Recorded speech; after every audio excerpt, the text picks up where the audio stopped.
pois tu és santo, sim, és digno de louvor e de ser adorado.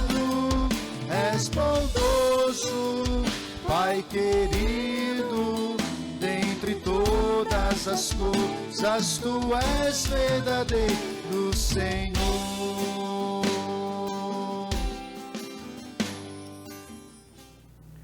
Boa noite, meus irmãos, a graça e a paz do nosso Senhor Jesus Cristo.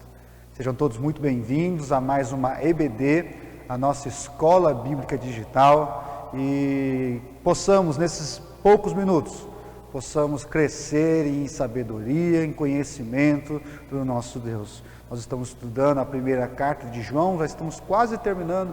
Caso você tenha perdido algum estudo, aqui na playlist do YouTube, no Facebook, você vai encontrar todos os estudos que fizemos até agora.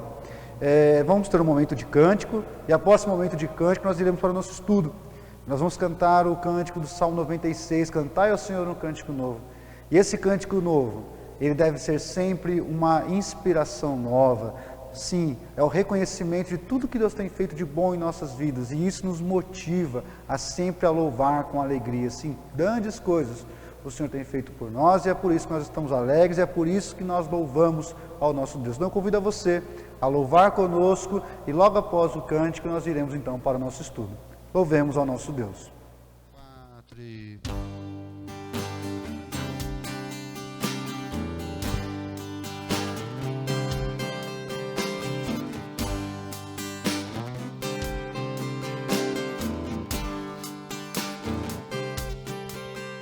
Cantai ao Senhor um cântico novo, cantai ao Senhor todas as terras, cantai ao Senhor, bendizei o seu nome, proclamai a sua salvação,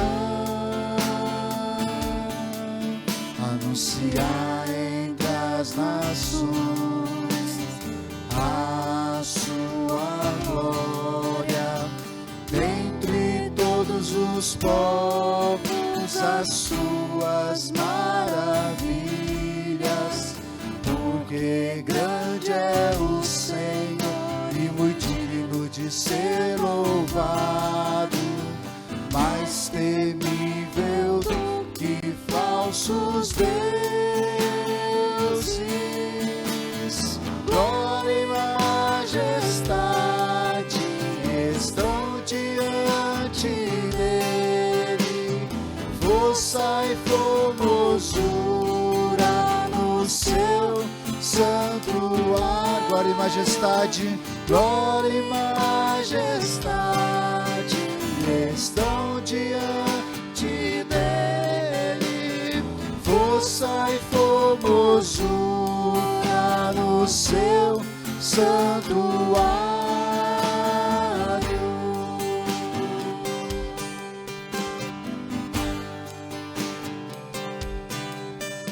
Cantai ao Senhor um cântico novo, cantai ao Senhor todas as terras, cantai ao Senhor, bendizei o seu nome, proclamai a sua salvação,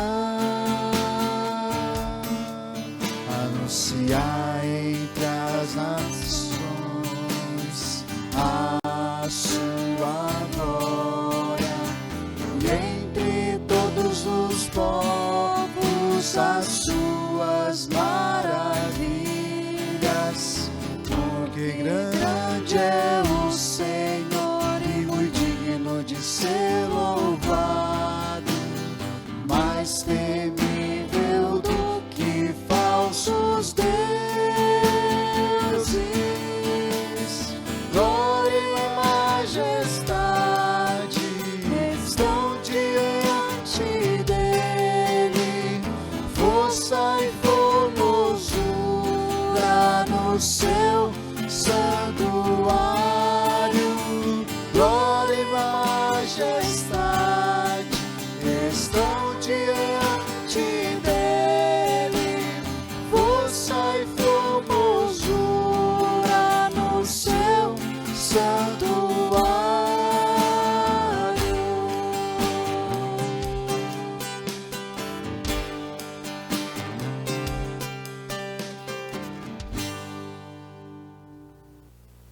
Bom, meus irmãos, temos estudado então a primeira carta de João, e é sempre bom lembrar que o apóstolo João, quando ele escreve essa carta, ele tem como propósito de alertar a igreja contra os falsos mestres, o falso ensinamento que surgia na época do gnosticismo, um ensinamento que um ensinamento que negava o nosso Senhor Jesus Cristo como homem, e valorizava demais a questão do místico, do conhecimento, por isso gnoses, aquele conhecimento elevado, né, superior. Então João ele tenta combater nesta carta esse falsa doutrina e traz vários testes ao longo desta carta, a fim de que a igreja do Senhor Jesus pudesse fazer essa triagem para saber se aqueles homens que estavam ensinando estavam fiéis à doutrina ou se eram falsos mestres. Ensinos que hoje ainda são muito importantes para nós, porque infelizmente muitas pessoas, falsos mestres, têm surgido e tentam negar a cruz, tentam negar a graça de Deus, e muitas vezes nós somos levados por essas falsas teologias, falsas ideologias. E eu convido a você a estudar comigo agora primeira carta de João, no capítulo 4, nós leremos a partir do versículo 13. 1 João, capítulo 4, a partir do versículo 13, que diz assim: Nisto conhecemos que permanecemos nele, e ele em nós, em que nos deu o seu Espírito. E nós temos visto e testemunhamos que o Pai enviou o seu Filho como Salvador do mundo. Aquele que confessar que Jesus é o Filho de Deus, Deus permanece nele e ele em Deus. E nós conhecemos e cremos no amor que Deus tem por nós. Deus é amor. E aquele que permanece no amor, permanece em Deus e Deus nele. Nisto é em nós aperfeiçoado o amor, para que no dia do juízo mantenhamos confiança, pois segundo ele é, também nós somos neste mundo.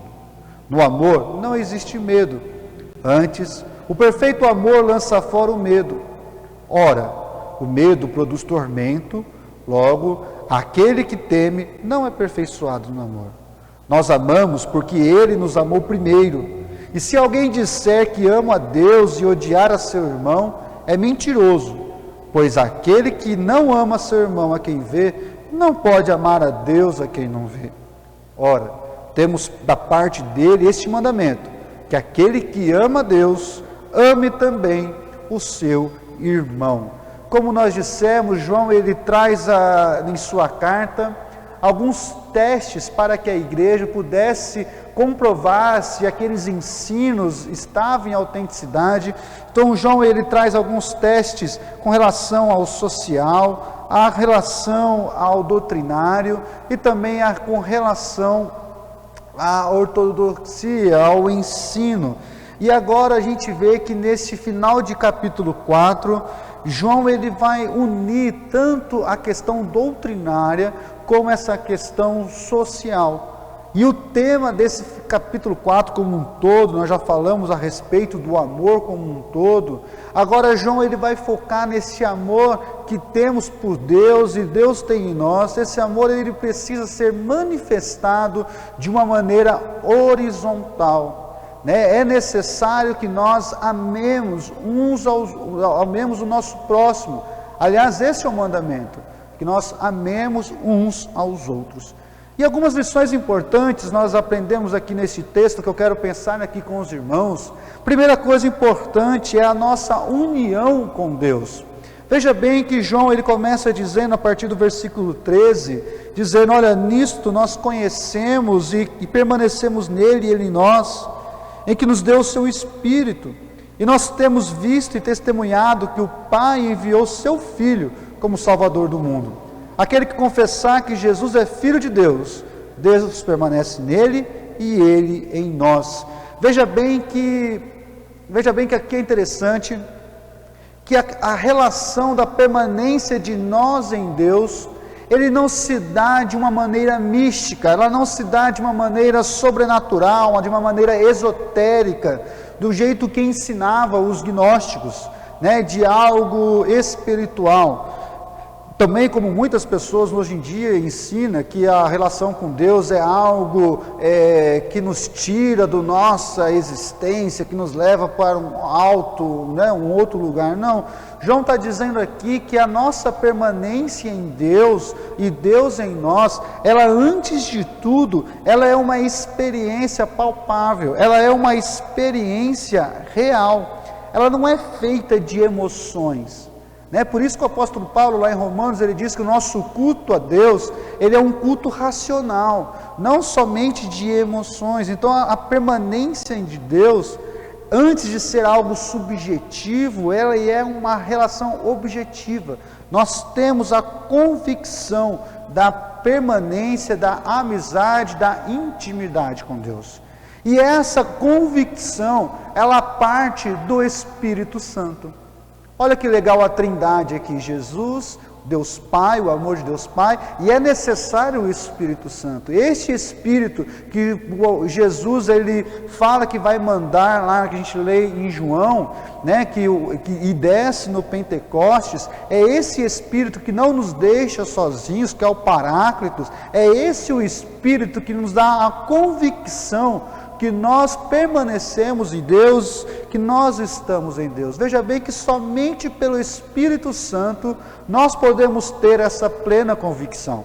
Essa convicção, então, ela não vem de um sentimento sobrenatural, ela não vem de uma relação, uma experiência sobrenatural, mas ele vem pelo Espírito Santo, de uma intimidade com esse Espírito, de um relacionamento com esse Espírito. Então é interessante que agora João ele traz essa ideia desse relacionamento físico e não de algo sobrenatural, como pregavam os gnósticos, e ele traz a ideia que o amor de Deus ele é real, porque ele mandou o seu único filho, Jesus, para salvar o mundo. Aquele filho, Jesus, que no capítulo 1 dessa carta, João vai dizer que os seus olhos viram, que suas mãos palparam. Sim, o Deus se fez carne, habitou entre nós. É esse Jesus que João está dizendo. É nesse Jesus, o Deus encarnado, que é revelado o amor de Deus por você e por mim.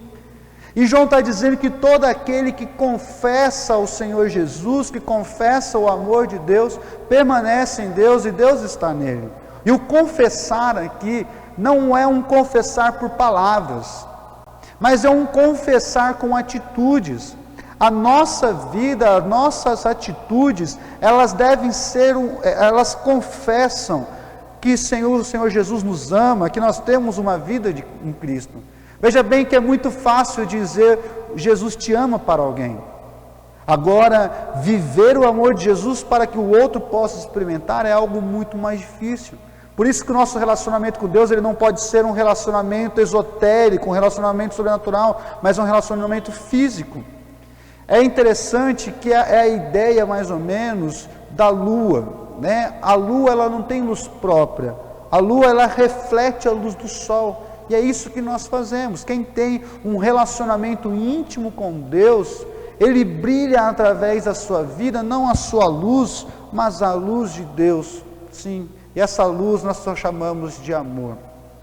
Segunda coisa que é importante que nós aprendemos nesse texto, e eu quero destacar aqui, é a partir do versículo 17, que a nossa teologia, o nosso conhecimento, ele não pode ser apenas teórico, mas ele precisa ser algo prático, como nós dissemos. A luz precisa brilhar, a nossa vida precisa fazer sentido.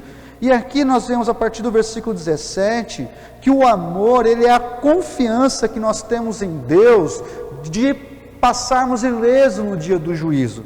O texto diz que nisto é aperfeiçoado o amor, para que no dia do juízo mantenhamos confiança, pois segundo ele é também nós neste mundo. No amor não existe medo, antes o perfeito amor lança fora o medo, Ora, o medo produz tormento. Logo, aquele que teme não é aperfeiçoado no amor. Veja bem que aqui João está dizendo o seguinte: no dia do julgamento, todos aqueles que têm uma intimidade com Deus e vivem do amor de Deus, não vai temer. Quando João está dizendo que quem vive no amor lança fora todo medo, não é o medo de aranha. Por exemplo, eu morro de medo de aranha.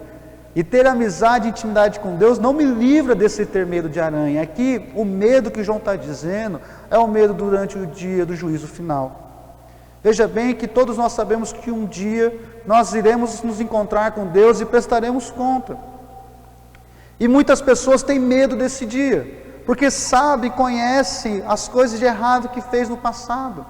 E teme esse dia. O que João está dizendo, olha, não precisa temer.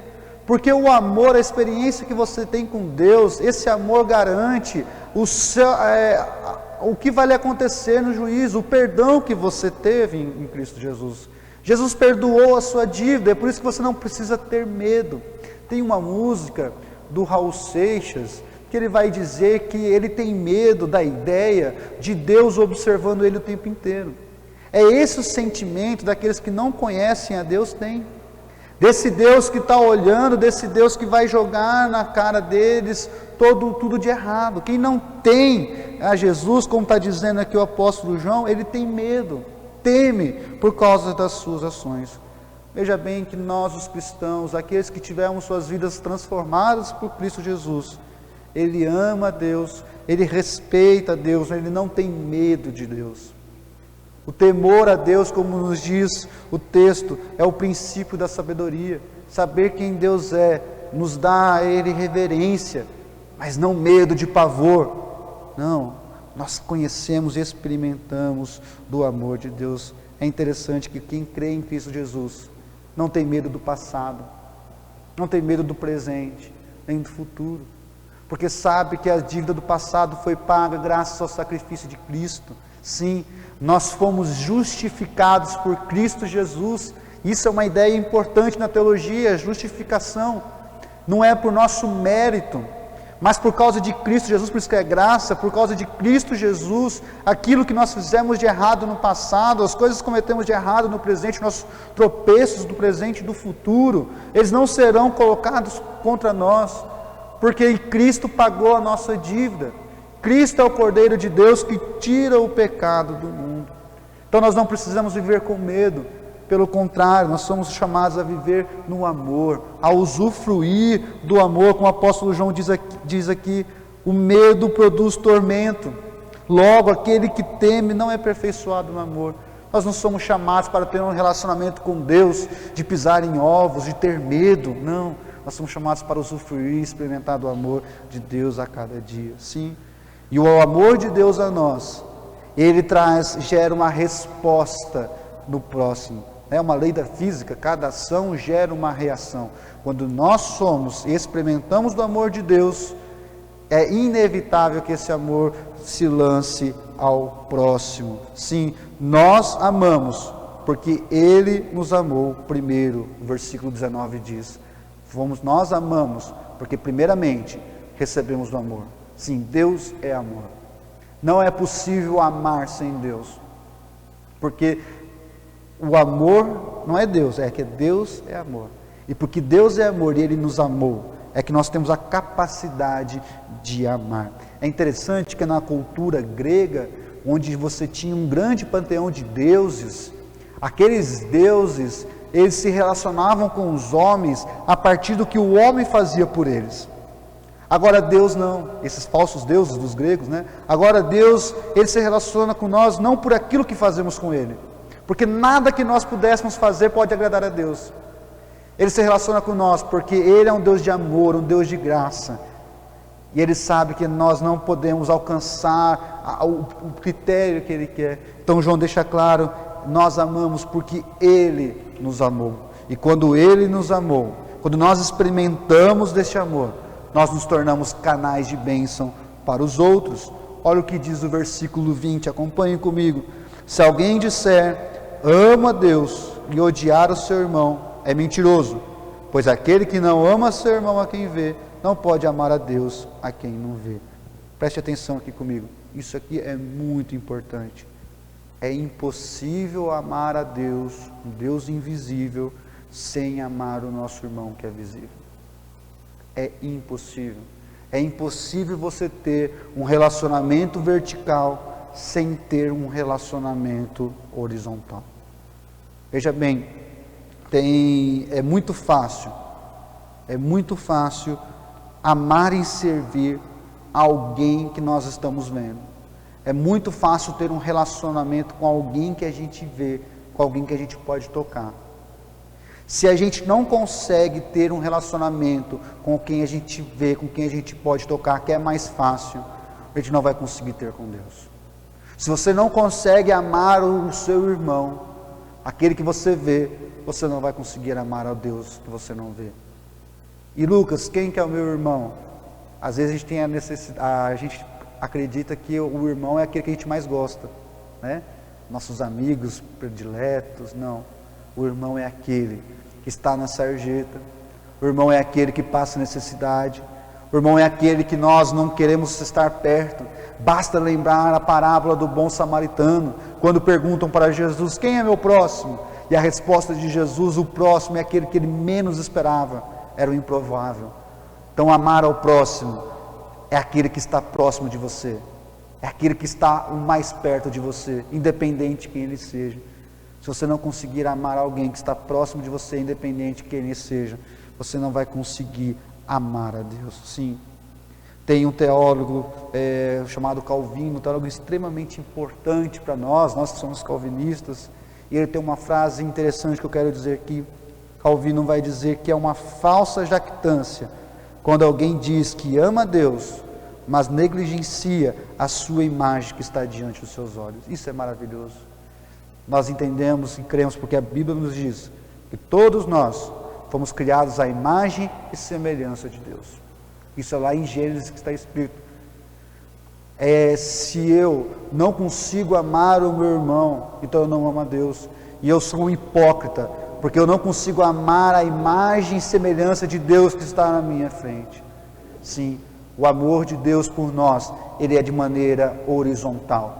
Se eu não conseguir amar de uma maneira horizontal, nós estamos aqui perdendo tempo. É nessa carta, então, João traz aqui uma questão, e ele vai bater de frente com esses gnósticos.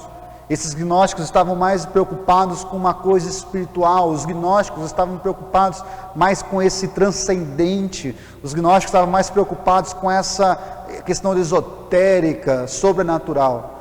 E João está dizendo, não vão por esse caminho, porque o amor de Deus, de cima para baixo, ele é revelado aqui no horizontal. Jesus, ele desce para amar o homem, e nós, como pequenos cristos, nós também devemos amar aqueles que estão próximos de nós. Sim, João, ele vai combater as falsas heresias, a heresia moral, doutrinária e social, que esses gnósticos falavam, que não precisava amar o próximo, que Jesus não veio em carne, que o mandamento bíblico estava errado.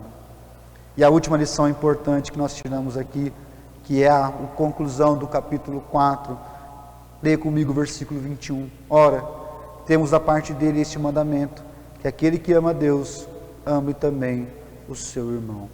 Veja bem que o mandamento parte do próprio Deus. A ordem de Deus é, ame o seu irmão.